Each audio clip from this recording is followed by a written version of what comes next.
So, hello everybody and welcome. Yes, welcome back here at BSN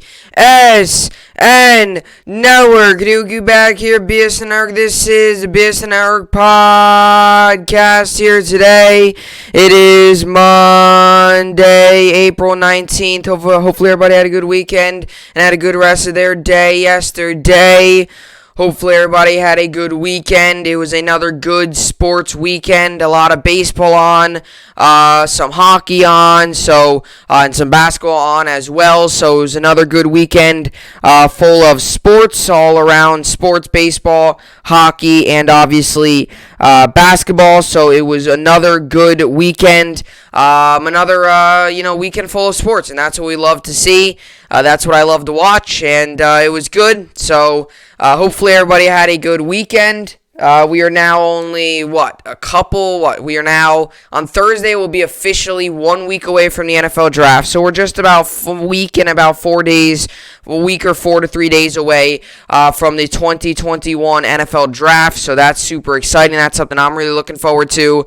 There's a lot of questions in the draft. What are the Jets going to do with their second pick in the first round? What are the Giants going to do with their 11th pick? What are the 49ers going to do? What are the Falcons going to do? There's been some talk about the Patriots now looking at a quarterback to draft a quarterback. Where's Trey Lance going to go? His stock's been rising a little bit. A lot of questions that have been asked. A lot of predictions have been made. We'll get all those answers. And we'll find out if we were right or wrong, and we'll get all the answers on draft night. So that's really good. Just a little bit over a week away from that. So that's something else to look forward to in the sports world, along with more baseball, basketball, and hockey. Hockey now, only about 10, 11 games left in the season. Baseball just started up. And basketball also only about 15 to 10 games left in the season as well. So baseball and basketball and hockey are winding down. Nets are going to make the playoffs. Rangers are still fighting for a playoff spot, so hopefully they get in there. Rangers with a 4-game sweep of the Devils. They swept them. Saturday they won. Sunday they won. Finished a complete sweep. So the Rangers now are on a 4-game win streak, although we're getting no help from the Bruins, as the Bruins are also on a 4-game win streak. And what's frustrating about the Bruins is they played at the Islanders, one of the best teams in the NHL, beat them. They played them twice, beat them twice. So, you really had an opportunity for the Rangers to gain some ground and really get into a great playoff position. But we're still 4 points behind the Bruins. About 10 games to go. So, a lot of people said it's going to come down to the final 10 games of the year. I saw that, but I expected that, and I hope that, the Rangers were going to play me. I said, I think a really good goal of the Rangers would to be playing meaningful games down the stretch, and the Rangers are playing meaningful games right now. Well, they are. I mean, every single one of these games counts. We're only 4 points out of a playoff spot. We just need the Bruins to start losing a little bit. That's all we need. We just need the Bruins to start losing. They have 56 points. We have 52 points. So if they could start losing, if they could go on a little bit of a skid, that would be amazing. But the Rangers also got to keep it up, which right now, we had 4 winnable games. I said it against the Devils. We got the job done, all 4 of those games. So good work by the Rangers. Yankees are disgusting to watch right now. Just terrible. It's awful. It hurts my eyes watching this team. It really does. I'm not going to sugarcoat it today. I'm going to talk about the New York Yankees. I'm not going to sugarcoat it. I'm not going to make the stupid 15-game excuse into the year. I'm not going to make the excuse of, it's the New York Yankees. They always find a way. I'm not going to do that. I'm not going to sugarcoat it today. There's no moral victories in baseball. There's no more victories in sports. You win or you lose, and right now the Yankees are losing, and they're losing badly, and they look bad doing it, and they don't even look like they're not even competitive in the games. And I know you could say, they only lost by 2 runs yesterday, and the day before that they lost by 3. But are we going to talk about how terrible the offense is, or are we going to talk about the fact that we had 11 hits in 3 games? That's just about 4 hits a game. What are we going to do with this organization and the New York Yankees? Because right now we look like a terrible team. Right now we have the second worst record in baseball, and we are dead last in the AL East, and we are last in the entire American League. So this team is ugly. This team is terrible right now. There's no sugarcoating it. I'm going to get into that. So The Yankees look awful. I mean, there's no other way of saying it. They look awful, and we outside of Montgomery and Cole, our starting pitching has been terrible. Our bullpen has been good, but I don't know how long that's going to last. Not because I don't trust their bullpen, because they're being used 5-6 innings every single game. We need them to come. We need literally 5 innings out of them almost every game. If Corey Kluber can only go 4 innings the rest of this year, we're going to need 5 innings out of our bullpen. That can't happen. So, another tough weekend for the New York Yankees, and we're on a 5-game losing streak right now. We obviously lost 2 against the Blue Jays. They get swept against the Rays is one thing. To get swept against them in your home stadium is another thing. The Yankees were on that little bit of a road trip. They struggled out there. They took the first game against the Blue Jays. You're thinking, okay, maybe something can happen here. Then they lost the next 2. They come back home to the stadium, to New York, back home. Sometimes teams just need to come back home. I was not optimistic about this series at all. I said it on Friday. I didn't think they were going to win. I said it. I didn't think they were going to win on Friday. I did predict them to lose both Saturday and Sunday because I have no hope in this team whatsoever currently. If they can show me that they can string wins together, my hope will maybe gain back. But right now, this team looks lost. And I said earlier, sometimes people say, oh, well, they're coming back home. They're playing a rival. You got, Cole on the mound on Sunday. You got Monty, who's been pretty solid on Friday. Or what? Was it yesterday, Saturday? Or I forget even when Monty was on the mound. But I believe Monty was on the mound. Or Monty was on the mound yesterday against the Cole was on the mound yesterday. Montgomery was on the mound the day before that. So you're thinking, okay, Cole and Montgomery have without a doubt been your best starters. You say, all right, maybe they have a chance. They didn't have a chance. We look terrible. So I'll get into all that. But anyway, these are the topics for today. We got the Yankees update. I'm going to kind of give you the Yankees, the update, my thoughts on them, kind of a little bit of a Yankees rant here because I'm very frustrated with our team, very frustrated with the way we played. And to be honest, this all falls on Brian Cashman, and I'll tell you why. You might think I'm crazy for saying that. I'll tell you why. I'll give you many examples why this falls on Brian Cashman. So we'll get into that. Alex Smith, actually not too long ago, about an hour ago, Alex Smith announced his retirement. I was looking for a second topic. I was bouncing between a couple. I was going to talk a little bit about the NFL draft, and I was kind of bouncing between some other MLB stuff. I was bouncing through between a couple topics, about 3 or 4 different options. I might get to those later in the week, depending on how all the sports roll out. But, Alex Smith has announced retirement. I figured I got to talk about this.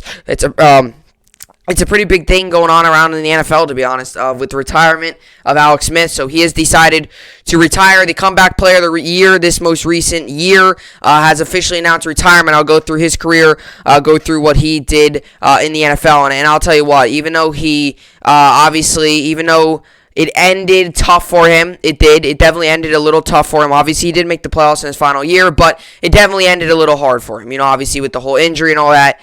He will be a player throughout the NFL that will always be remembered. I mean, this is a guy who almost lost his leg, and the fact that he still came back, and I don't care. I know they got in 7-9, and I get that. But the record doesn't matter. They got in, Washington got into the playoffs, led by Alex Smith, and they did not win a playoff game, but the fact that a guy who, a year before that, They were contemplating on his leg. There was a possibility of him not having his leg anymore. And of him not having his leg. They went to go trying to save his leg to making sure he would actually survive. And the fact that he was able to get back out into a football field, play another playoff game in his career is just remarkable to me. And I know he had a good career. He had a solid career. Definitely had some good moments. He's not the most storied quarterback of all time when it comes to career accolades, all Pro Bowls, Super Bowls, MVPs, all that stuff. But the fact that he came back from that injury might be better than any of that stuff. I'll get into him coming up. Then we'll get into New York Sports Update. Finish it all off with the New York Sports Update. Yankees have a day off today. Rangers day off. Nets day off. A lot of days off. So, not much going on for me in sports tonight, involving my favorite teams, but it all resumes back up tomorrow as the Rangers play, the Nets play, the Yankees play. So, it's great, but it's overwhelming at sometimes. When you got 3 teams playing at one time, I find myself doing the scorebook for the Yankees game, got the Rangers game on my phone, and usually got like the Nets game or something on the ESPN app or something like that. It's so crazy, but it's good though. It's good. But Anyway, with all that being said, this is the BSN podcast, and let's go right into it. So, yeah. So, the New York Yankees, to say the least, look terrible. We look awful. We don't look good. And to be honest, right now, we look like maybe, from what I've seen, outside of the Colorado Rockies, we are the worst team in the MLB. Obviously, record-wise, the Colorado Rockies right now stand at 4-12. The New York Yankees stand at 5-10. To give you just a couple of embarrassing stats, okay? The Arizona Diamondbacks are better than us. They're a team that was projected to be very low. The The Texas Rangers are lower than us, or better than us. That's also another sad stat. They're 7-9. They're supposed to be one of the worst teams in the league. The Detroit Tigers currently hold a better record than us. They're 6-10. Also, very sad. The Miami Marlins, although, to be honest, the Miami Marlins have played well, so I can't use this too much, but the Marlins have played well to be a period. So, the Marlins, who many people thought weren't going to be good, I thought that too, they've been competitive. They're 7-8. So they're better than us, although they do have a better record than the Braves and the Nationals and some other teams. So you can't really bust on the Yankees too much about that when they are better than some other teams. But the bottom line is the New York Yankees have looked atrocious. And I'm not going to sugarcoat it like I mentioned earlier. We have looked terrible. And I'm going to be honest, and you could disagree with me. You could say how outrageous this is to say. But I think this might be some of the worst baseball played by the New York Yankees I have seen in a couple seasons by now. And I'm truly saying that. And we're going back when the Yankees, back in 2016 and things like that, when they weren't that good, when they were struggling, they were kind of in that odd phase of going from the veteran team to the young team. They were in that odd stage of switching over to a more younger team. A lot of teams go through that where they have a veteran talent that could still kind of produce, but at the same time you kind of want to put in young players, but at the same time do you want to win? It's like a kind of that odd stage. So the Yankees were kind of there for about a year or two, and then obviously Judge, Gleyber Torres, all of them came up. We got LeMahieu, guys like that, and we've been a playoff team the past 3-4 seasons now. So maybe back then, maybe that's it. But by the past 3 years, really since Judge and the New York Yankees have gone here 2017, I don't remember a stretch, a 15, 20-game stretch. And it could be any part of the season.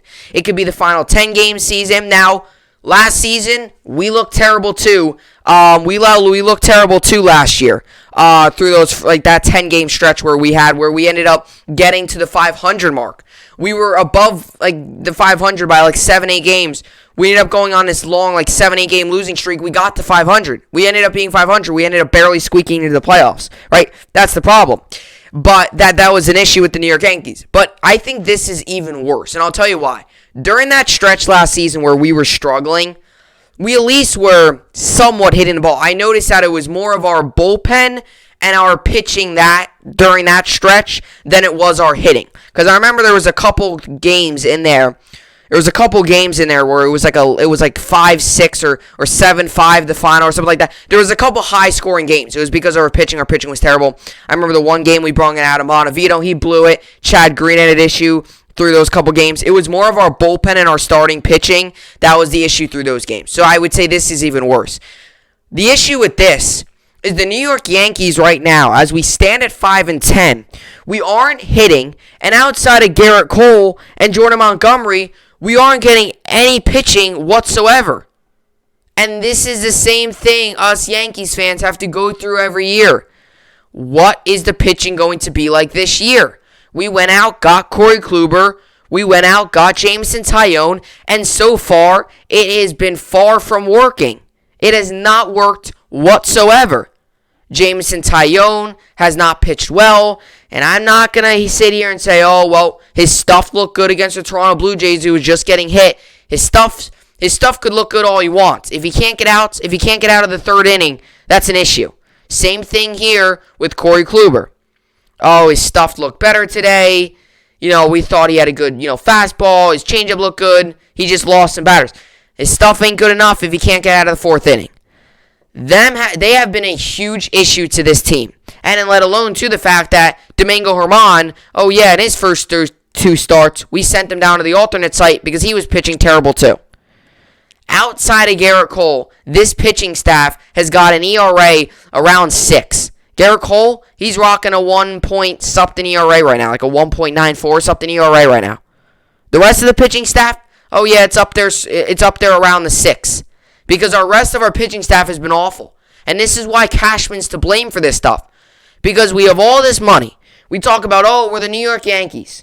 We have all of this. We're the New York Yankees. The pinstripes. The history of this organization. We have all this great stuff about the New York Yankees.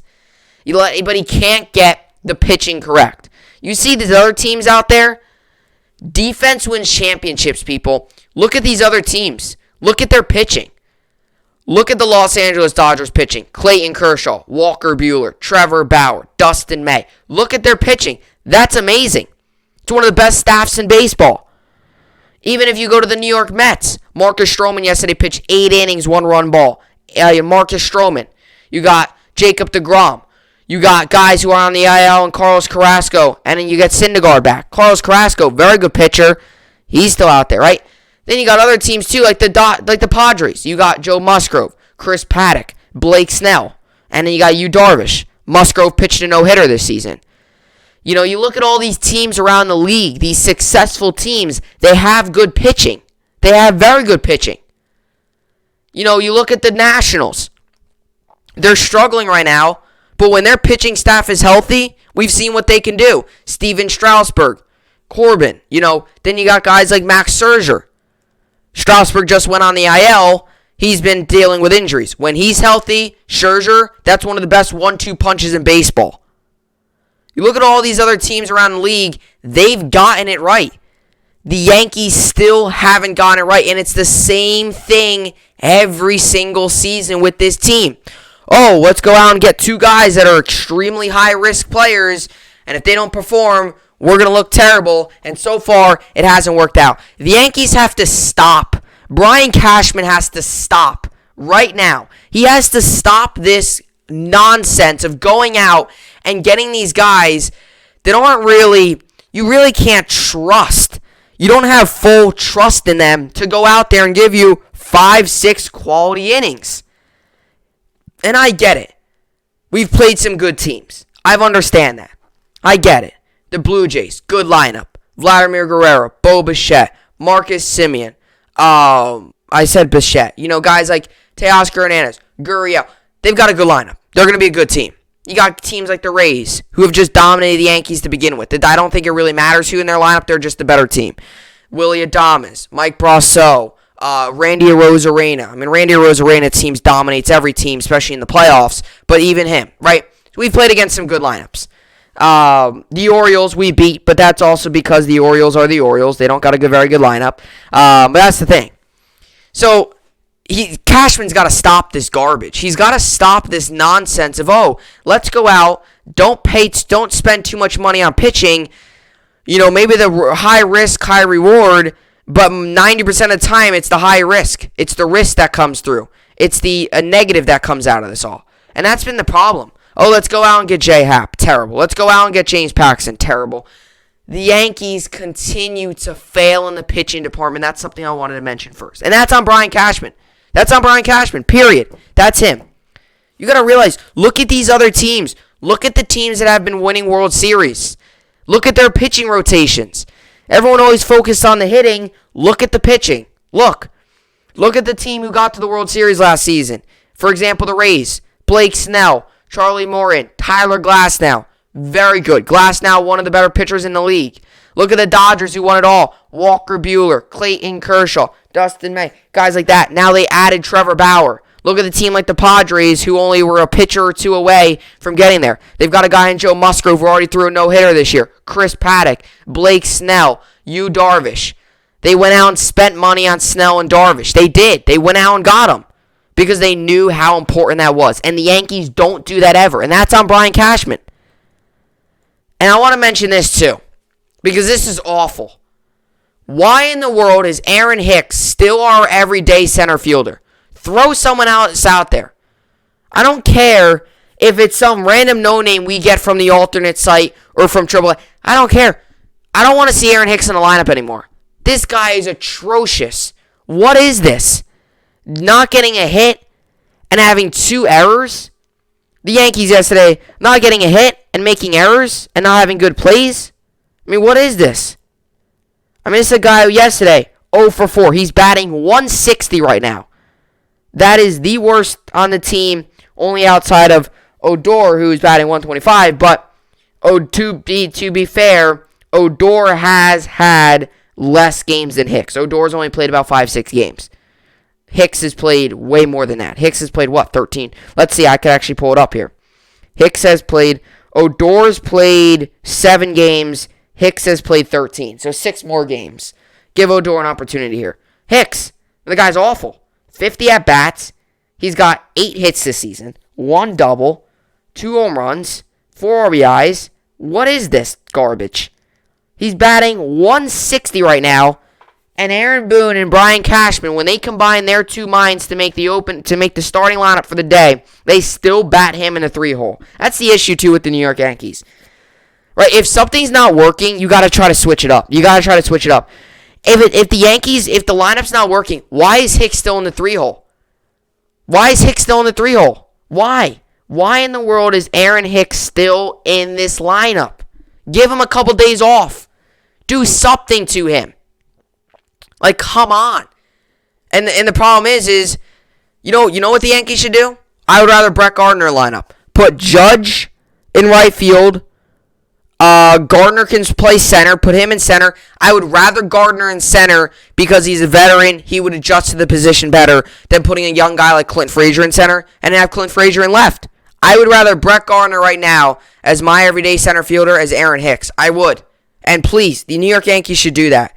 Because Gardner obviously is a guy who we picked up to be a veteran in the locker room, to be a mentor to some of the young guys, especially a guy like Clint Frazier who's new, new, still young, still learning, still growing. And obviously he's, mentoring him. Also a guy who's been through a winning culture with the 2009 team. He's been through winning. He knows what it takes to win. So they obviously brung him as well. That reason as well. They didn't bring him in to be an everyday left fielder. But to be an everyday player. But to be honest, I would rather Brett Gardner in lineup right now than Aaron Hicks. And I don't know why in the world the Yankees haven't realized that. Like, are the Yankees seeing something that we don't? And that's the issue, too. The analytics stuff today.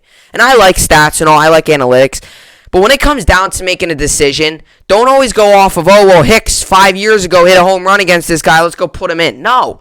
What is Hicks doing right now that's producing at the plate? He's doing nothing. He's doing absolutely nothing. He's doing He's nothing. And I'm sorry, but Gary Sanchez, that 2-game, I hit a home run opening day, hit a home run after that, I don't think that's true. Gary Sanchez, he's batting .237, which isn't awful, but, Gary Sanchez hasn't had a bad year so far. He hasn't been terrible. He hasn't been bad. I'm not going to sit here and, be terrible I'm not going to sit here and go beat up Gary Sanchez, because he's been slightly better this year, but still. One thing that's, Gary Sanchez, the problem is he's still not the Gary Sanchez we saw when he came into the league. But a positive with Gary Sanchez is that one of the positives with him is he's not striking out as much.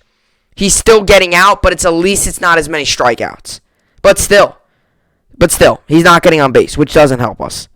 The Yankees getting 11 hits in 3 games isn't going to help. But also, the pitching has been awful. That's not going to help either.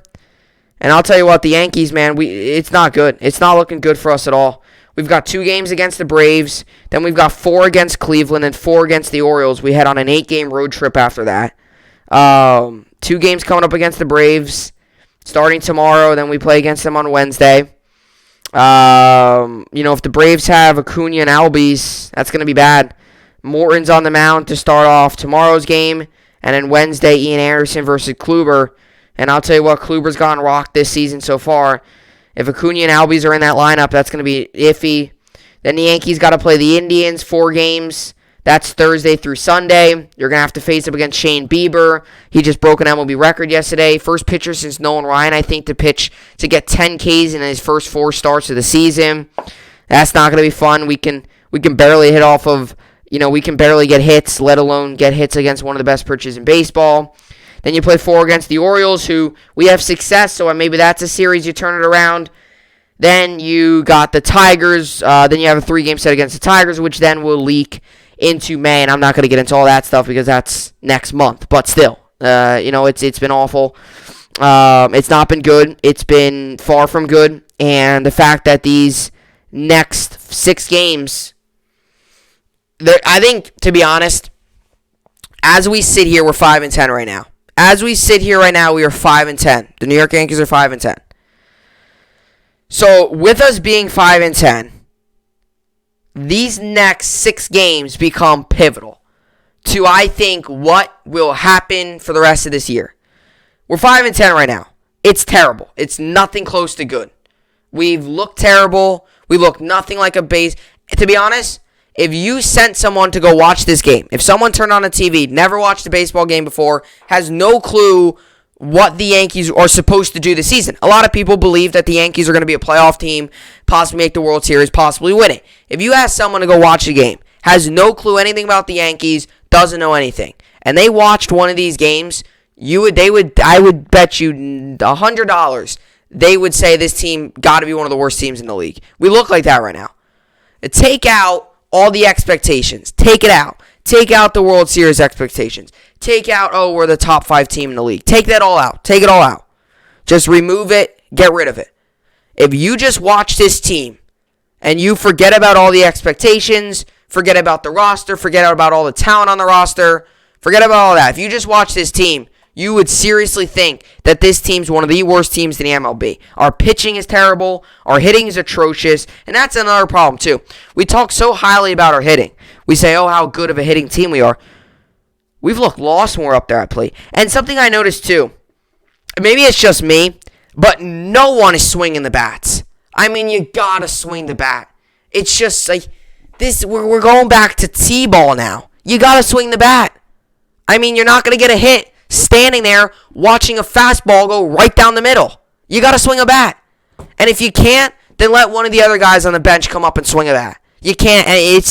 I'm tired of these stupid, let's go watch a pitch go right down the middle and complain to the ump that it wasn't a strike when it was right down Broadway, when it was a meatball down, when it was an 81 mile an hour off speed that the pitcher hung and you just look at it. You can't do that. You can't do that. And that's been something Frazier's been struggling with. And I like Frazier a lot.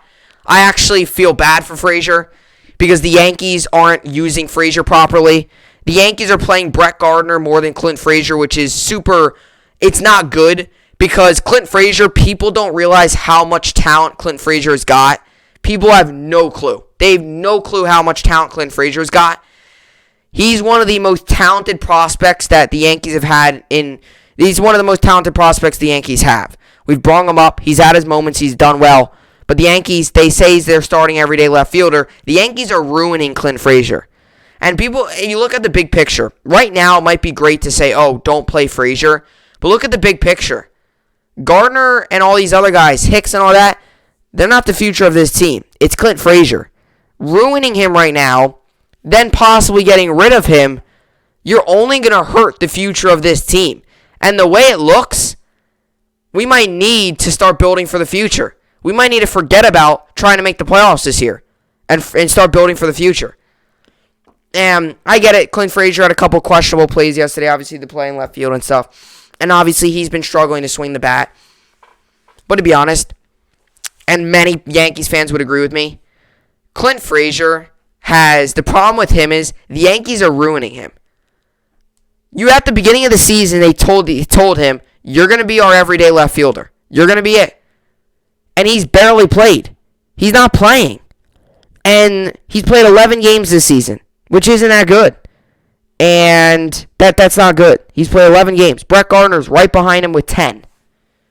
If you're going to want to put Brett Gardner in the lineup, sub out Aaron Hicks.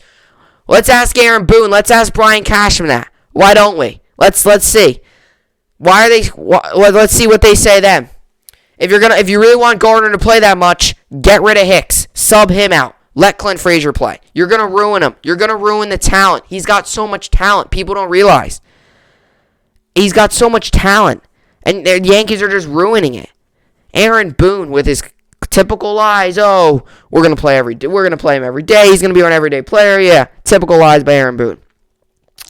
It's been awful. But it's obviously one of the things I wanted to mention too about Clint Frazier here is if you're going to play if you want to really, like I mentioned, if you really want to play Brett Gardner so badly, and I like Brett Gardner, I like him a lot, but it is time to see what Clint Frazier's got in him.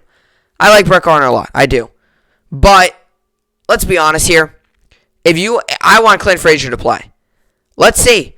The Yankees should stop putting Aaron Hicks in the 3-hole, bring in Brett Gardner instead of Aaron Hicks, and let Clint Frazier play. Take Hicks out of the lineup. Take him out. It's terrible. You can't have a guy batting 160 in the 3-hole. You just can't. And I'm sorry to all those people out there who might say, "Oh, he's batting better righty than he is lefty." 70% of the pitchers in the MLB are righties, so he's going to be batting lefty 90% of the time. He's going to be batting lefty most of the time. The occasional lefty pitcher that comes in and he goes bats righty, it's not going to help him. He's still going to be batting in the ones. A terrible year for Aaron Hicks. And all that stuff he said in spring training is completely false. Oh, I'm going to hit 30 home runs this year. Oh, I'm expected to have the biggest year of my career. Terrible. And you know who bought into it? Brian Cashman and the New York Yankees. Let's just look at some of the numbers here. DJ LeMahieu leading the way, 286 batting average. Aaron Judge leading the way with 4 home runs. Stanton leads the team in RBIs with 12. LeMahieu leads in multiple categories with 16 hits. I mean, for all those people who are saying LeMahieu's having a down year, he did start off a little tough, but is also a guy who is still batting 286 and has gotten on base the best out of the team. I guess a positive is, the other, even Gleyber Torres has been struggling, but, you want to look at the fielding here. I want to take a quick look at the fielding. The fielding hasn't been great either. The fielding just hasn't been great. Hicks obviously makes an error. Frazier and stuff like that. Obviously not Frazier, but Sanchez has made 3 errors. Definitely the fielding has not been good. It has not been good. It's been bad. It's been anything far from good. And, we've had 12 errors as a team this season through 15 games, which just isn't good. And, errors are going to hurt you. And I'll tell you what, when I was sitting there watching that game, and I was watching Garrett Cole, and many Yankees fans could probably agree with me, I genuinely felt like a Met fan. Not saying with us losing and stuff, but genuinely felt like the New York Yankees ace, Garrett Cole, was going out there. He was pitching well. He was working really hard, right? Playing really well, battling through batters, dealing with errors, miscues, not having any offense behind him, and he still goes out there and throws well. And I felt bad for Garrett Cole yesterday. I did. This is a guy who came out. He played well. He did. He pitched well. But with the errors in the infield, with the errors on defense, and with no hitting, he was out there on his own island. He was. And I genuinely felt, as much as people might want to go, oh, well, Garrett Cole can't stop the Yankees' woes. No, that's not true. It's been the hitting with the New York Yankees and then pitching outside of Garrett Cole. And I genuinely felt like a Met fan watching Jacob deGrom yesterday. Because I genuinely felt like watching that game, I'm like, wow, Garrett Cole, he's pitching so well, but errors and no hitting isn't helping him at all. At all, it wasn't helping him. And he pitched well, but it's going to go down as, he doesn't help the Yankees win. He did everything he can. It's because the Yankees couldn't hit. And we forgot how to field all of a sudden. It's an issue. It's a serious issue. And I'm not using that game 15 games in. No, 15 games in. No. It's a serious issue with this team.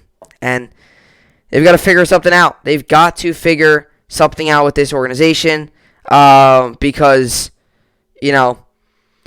whether that's Cashman stepping up, Boone stepping up, something like that. Whatever it is, I mentioned this so many times, as much as it is only 15 games of the year, as much as we've got so many more games to play, you don't want to have an uphill climb the entire year. You don't want to be climbing the entire season. You know how bad that is if you start off 7-20 and you're climbing the rest of the year trying to get over that 500 mark. Oh, we got on 3. You can never catch up. You can never catch up. So, and hey, a lot of people say, it's crazy. We're already 15 games in the year. We are. It is crazy that we're already 15 games into the season. So I would like to mention this. A lot of people say you will know a lot about a team when they get to the 25, 30, 40 game mark. The Yankees are pretty close. They're 15 games. We got about 10, 15 more until people say, oh, you'll find out how your team's doing then. And then what are Yankees fans going to come up next time? Oh, it's a 60-game excuse. Okay. When we're sitting here at 110 games, and if the Yankees are 40 games below 500, are we going to say, oh, it's only 110 games into the year? Hopefully that's not the case. Hopefully the Yankees turn this thing around. But let's just say the Yankees are 10, 15 games below 500 when we get to the 110th game of the season. Are you going to use we're only 110 games into the year? No. So, shouldn't use it now either. Yankees look terrible. 5-game losing streak, second worst record in the MLB. To be honest, it's just all started.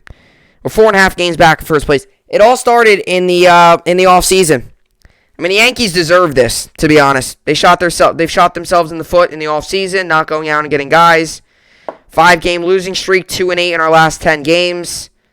For a team that's supposed to hit so many home runs, not hitting home runs. We rely on the home run. We're not hitting home runs. It's exposing us right now. I'm tired of seeing first and second, one out, first and second, no out, second and third, one out, and not getting a runner home. I'm tired of bases loaded and we only get one run in. That's not going to help you guys. Bases loaded, no outs, and you get one run, and that's just unacceptable. That's unacceptable. For a team last season who, when we had bases loaded, we would get all those runs in and some. We just don't look like the New York Yankees right now. We look terrible, and hopefully it gets better, but our schedule coming up, 2 against the Braves, then 4 against the Indians. We're facing good pitching and especially good offense against the Braves. This team's got to figure out this team's got to figure out something. They've got to figure it out quick. And yeah, I did get to that Jay Bruce, by the way. Did want to mention this. He did retire. I did hear about that. It's surprising that he retired now, but we all knew that he was a veteran towards the tail end of his career. It makes sense to why he retired. Right? He's not going to play it all the rest of the season. What's the point in him for the next 40-something games left in the year here? What's the point in him just sitting in the dugout not doing anything? Am I right? So, but he has announced retirement. And I don't mean that in a mean way, but he had a solid career. He bounced around. I think he was with the Mariners, the Phillies. Most recently, obviously, the Phillies and the Yankees, the Mets. So, it just didn't work out with Jay Bruce. It just didn't work out. It happens. The Yankees thought they had something.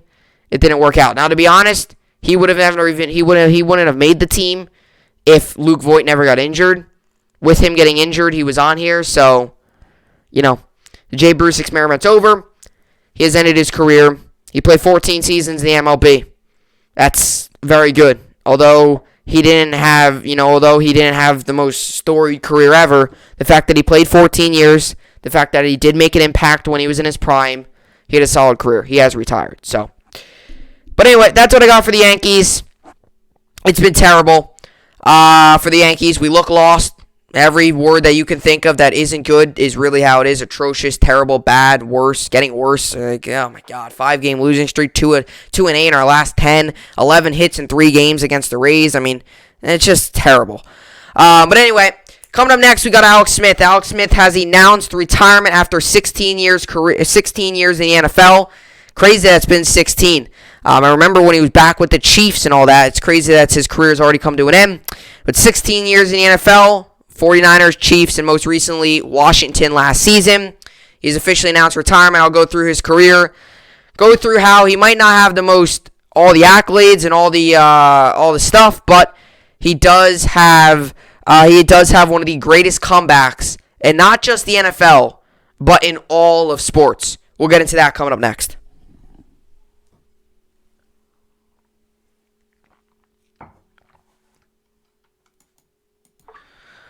Alrighty, so Alex Smith retires from NFL after 16-year career, 49ers, Chiefs, and most recently the Washington football team. And, that's it for Alex Smith. That is it for his career. That is it for his 16 seasons in the NFL. It all started off with, obviously, the San Francisco 49ers. He got drafted by them with the Niners and then went on over to the Chiefs, and then most recently has played for Washington. His time in Washington is kind of weird because obviously, his first year there, I believe, was the year he got injured. He was doing really well. The Redskins were our football team. Washington was doing really well. They were playing really well, and they looked like a playoff team. And then he obviously went down. Things changed. He missed a whole year or two or whatever. And then now, obviously, he came back this most recent season. They made the playoffs, but obviously wasn't enough to obviously get to the ultimate goal of winning a Super Bowl. But to be honest, and I know a lot of people, will say that he had a good career and all that stuff, and they'll talk about a lot of what he did. He got Washington this year to the Super Bowl, or not to the Super Bowl, rather playoffs. I'm sorry about that. To the playoffs. He got San Francisco, all that success there. He was on that Super Bowl team when they got to the Super Bowl and obviously lost to the Ravens. He had success with the Chiefs. Patrick Mahomes just talks so much about him being a mentor, him being a big part of where Kansas City is, where they are at now. How Kansas City has gotten to the point they are at now is big because of Alex Smith. What he left there, the culture he built, how he helped out Patrick Mahomes. He did a lot of that. And then most recently with Washington. Obviously, his first year with Washington was going really well, then got injured, went through all the surgeries and all that stuff. And most recently this season, came back, got them to the playoffs, won Comeback Player of the Year, all that stuff. With all that stuff going on, people are going to talk about the accolades, talk about when he got drafted, talk about all that stuff. And I get that. That's all that great. He had a solid career. But really, what I think comes down to it, and when you talk about Alex Smith's career, it's not the stuff, and he said this in his video. He made a great video. He said this stuff that he... all the stuff that he had and all that stuff, with everything that went on, and I see this too, everything that went on with, the playing, his Comeback Player of the Year and all that stuff, really what was remarkable is his comeback, and that's something that might be one of the greatest comebacks we have ever seen, not in the NFL, in all the sports. Now, there's been some comebacks out there that have been great. We've seen Gordon Hayward of the Celtics. He obviously, his bone was sticking out of his leg. We saw the Louisville player. He had a bone sticking out of his leg. You saw Dak Prescott most recently. He had a compound fracture in his ankle. He hasn't made his comeback yet, but he's on his way. I definitely think he'll be successful. And then you got Alex Smith. And Alex Smith, out of all those injuries, I think was personally one of the worst. And the reason I say that is because there was possibility of him getting his leg removed. And the fact that he came back from that, and not just the fact that he came back from that and was able to, still, walk and was able to have two legs. The fact that he was able to play football again was amazing. And I'm sure this is, obviously, tough for him to end his career like this. When he was with the Washington his first year, things were going smoothly. They had a good record. They were rolling well. He was playing good. And then he got tackled on that play, and everything went downhill from there. But then he got back up, and he was able to make his comeback. And I know he might not have the most storied career ever out of all the NFL players out there, but this is definitely a guy who impacted all the locker rooms he was in, who genuinely loved the game of football. And I think he really started to love it after he realized he almost wasn't able to play again, wasn't able to walk again. I think he realized how much football meant to him, and then that was great. And he was a mentor to so many players. Mahomes, obviously most recently with some of the young guys in Washington. Obviously it was an interesting situation there in Washington. It was Haskins to start. Then it was Haskins to start. And then now another guy, and now it's Alex Smith, and it was Taylor Heineke. There were so many different guys, there were so many different options, but the fact that Alex Smith was able to come back, the fact that he was able to win Comeback Player of the Year, and the fact that he was able to help his team get to the playoffs. Yes, they were 7-9. Yes, they lost to the first round to the eventual champion Tampa Bay Buccaneers, but the fact that he was even able to play football again is just remarkable. And it's one of the greatest, probably the greatest comeback in all of sports. And there's so much other stuff. He was just able to come back to play football. And then there's so much more stuff he did. Won comeback player of the year. Helped his team get to the playoffs. Was mentoring to many guys. We had a couple solid performances, right? Everything he did was just fascinating. And for a guy that definitely could have very well, right when he got injured, he could have very well just said, I'm going to hang it up. 17 surgeries, I believe, later, an infection that they had to get out, a possible removing of his leg. He was able to get back out there on the football field, play one more final season, and has now called it a career, but just insane. He posted a video. It was a really good video. I watched it, kind of just highlighting his career and everything he did. He definitely had some really good moments in his career. I mean, he's got some really good stats in his career, so definitely got a lot of stuff. He's got the best touchdown to interception ratio in NFL history in the postseason. 14 touchdowns, 2 interceptions in his postseason career. That's better than Aaron Rodgers, better than Patrick Mahomes, and better than Bart Starr. And you're talking about guys like Rodgers and Mahomes too is an upcoming rising star, a guy who he helped. So he's had a very good postseason career as well. Alex Smith retires from NFL after 16-year career of 49ers, Chiefs, and Washington football team. It's crazy. It's been 16 seasons. I remember when he was back with Kansas City, and it's it doesn't seem like that long, but it has been. Veteran quarterback Alex Smith announced Monday he is retiring from the NFL. He sent out a video. I obviously can't play it. One, you're not going to be able to see it, and it's probably going to be tough to hear, but he sent that video. If you want to watch it, if you have a sports app, it's literally everywhere. You could literally just Google Alex Smith, and I'm sure a video will come back, or Google Alex Smith video, and it'll come up. But he said this in the video: even though I've got plenty of snaps left in me, after 16 years of giving this game everything I've got, I can't wait to see what else is possible, Smith said in an Instagram video. But first, I'm going to take a little time to enjoy a few of those walks with my wife and my kids who have no idea what's coming for them in the backyard. Per Tom Pelissero of the NFL Network, multiple teams hope to sign Smith this offseason. Multiple NFL teams obviously wanted Smith.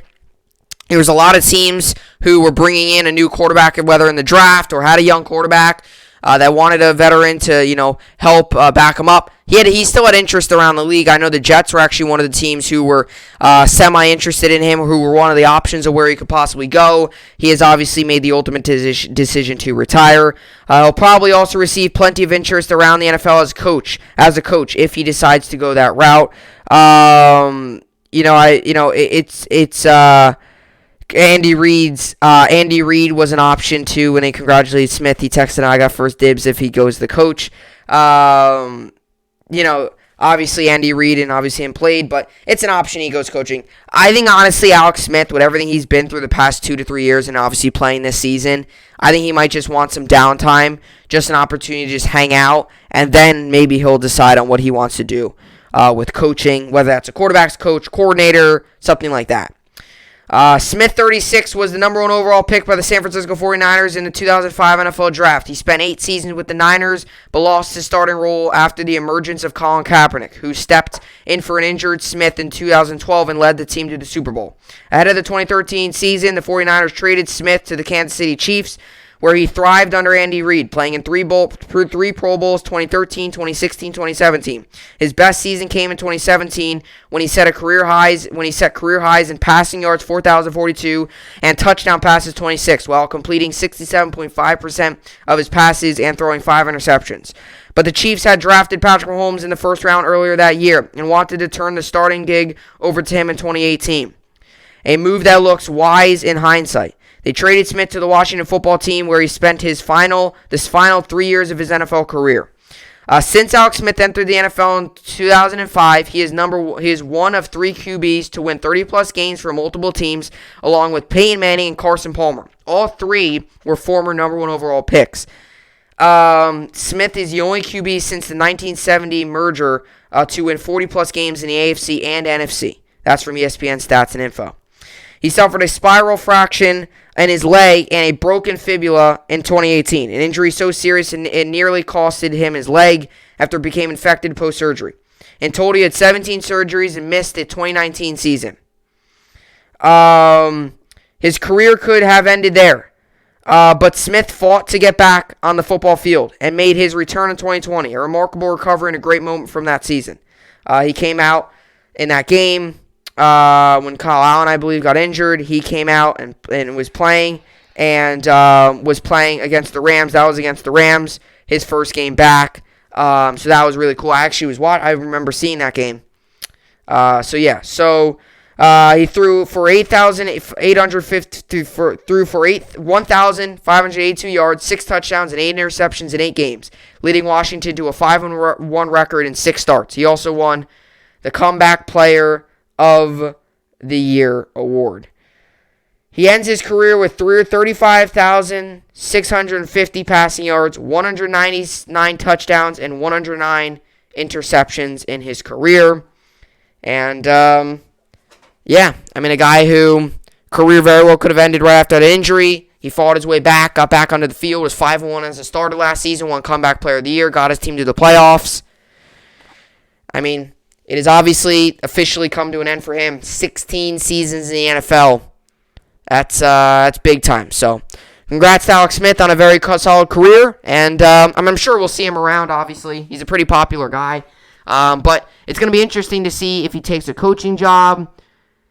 Like I mentioned earlier, with everything that has gone on with him, I would imagine he's probably just going to want some downtime, kind of just want to hang out, chill a little bit, if you get what I'm saying, family time, spend time with his family, and I'm sure, I guess, he'll make his decision on coaching. He loves football so much, he said, and all that stuff, that maybe a year or two from now, he might kind of miss it a little bit, and he might want to go back and figure out coaching or something, but I could very well see him as a coach. And I'm not saying head coach, but, an assistant, an offensive coordinator, a quarterback's coach, someone like that. Someone that, is helping the guys, mentor, definitely things like that. So, pretty crazy that he is retired, but a pretty crazy comeback for him, a great comeback for him, and he has now officially called it a retirement, but definitely a solid career from Alex Smith. So, So let's get into the New York sports update here. The Nets lost yesterday. Tough loss. Buzzer beater by Bam Adebayo. Kyrie missed some shots down the stretch. I didn't like the shots that he was taking. I was hoping that they would give the ball to Landry Shamet, who so far this month shooting 50% from three-point. He's gotten better each month. It really has been great to see progression. I was hoping we would give it to the hot hand. Kyrie tried to take over. It just didn't work out. It's a tough loss for us. But, to be honest, you really can't beat up the Nets. It's obviously a tough loss, but it's a buzzer beater. Jeff Green did everything he could. You're talking about Bam Adebayo, who's one of the better big men out there. Jeff Green did everything he could. He did everything. He played solid defense. Just Bam Adebayo just got the shot up and made it. There's not much else you could have done. Tough loss for the Nets. So, But, hey. We still are a playoff team. I feel like sometimes people forget the fact that the Nets are one of the best teams in the NBA, and when we lose, it's like, oh, this team's terrible. No, we're not terrible. Or, oh, this team doesn't look anything like a finals team. No. This team is going to make the finals. It's one game. But, anyway, we're going to make the playoffs. Hopefully we'll make the finals. I think that's a very possibility, and I think we can also very well win it. With all that being said, this is the NBA games today. We got the Cavs, Pistons. I'll give Cavs the win. Celtics, Bulls, give Celtics the win. 76ers, Warriors, give 76ers the win. Heat, Rockets, give Heat the win. Spurs, Pacers, give Spurs the win. Bucks, Suns, give Bucks the win. Wizards, Thunder, give Wizards the win. Nuggets, Grizzlies, give Nuggets the win. Jazz, Lakers, give Jazz the win. As for the NHL, Rangers got 2 very good wins. They won on Saturday and won again yesterday. They have a day off today. 4 straight wins for the New York Rangers, still in playoff contention. It's been very, very good. Igor Shesterkin has played very, very well. He's looked very good. Good win for the Rangers yesterday, good sweep, and the Rangers are making a really strong playoff push here. As for today in the NHL, we got the Panthers, Blue Jackets. I'll give Panthers the win. Lightning, Hurricanes, give Lightning the win. Stars, Red Wings, give Stars the win. Predators, Blackhawks, give Predators the win. Oilers, Canadiens, give Oilers the win. Flames, Senators, give Flames the win. Wild, Coyotes, give Wild the win. And Golden Knights, Sharks, I'll give Golden Knights the win. I mentioned earlier with the Yankees, I don't even need to get to it at all here. Yankees just got dominated this weekend. Today we got the Red Sox, White Sox. Red Sox are currently dominating, so I guess they're going to get the win there. We also got the Cardinals, Nationals. I'll give Cardinals the win. Phillies, Giants, give Phillies the win. Rays, Royals, give Rays the win. Rangers give Angels the win. Padres, Brewers give Padres the win. And Dodgers, Mariners give Dodgers the win. Not too many baseball games on today, but still some games. A lot of day offs. There's only a couple games, 4 or 5 games on, which is odd for baseball when you usually every day there's games. But anyway, currently in fantasy baseball, I won last week by another good week there. I won 365 to 196. So that's going really well. Currently, I'm actually losing 2-0 right now, though. But today I've got going Jake Cronenworth, Whit Merrifield, Gene Segura, Austin Meadows, Victor Robles, Dylan Carlson, Manuel Margot, Michael Taylor, and Yadier Molina. So we'll see how all that plays out. And Joe Musgrove I've got on the mound. As for fantasy basketball, we start the playoffs this week. Let's see here. I lost last week 1,581 to 1,020. But today we got going Victor Oladipo or Jimmy Butler. I don't even know who's day to day. My fantasy basketball team has taken a really big. It's not looking good for fantasy basketball. I mean, it's playoffs, but today I've got going Oladipo, Butler, Beal, Grant, Walker, whoever really plays. Beal, Turner, Butler, Oladipo, Grant, Walker. 1, 2, 3 players on my team are not day-to-day or are healthy. Fantasy basketball has been a struggle the past couple.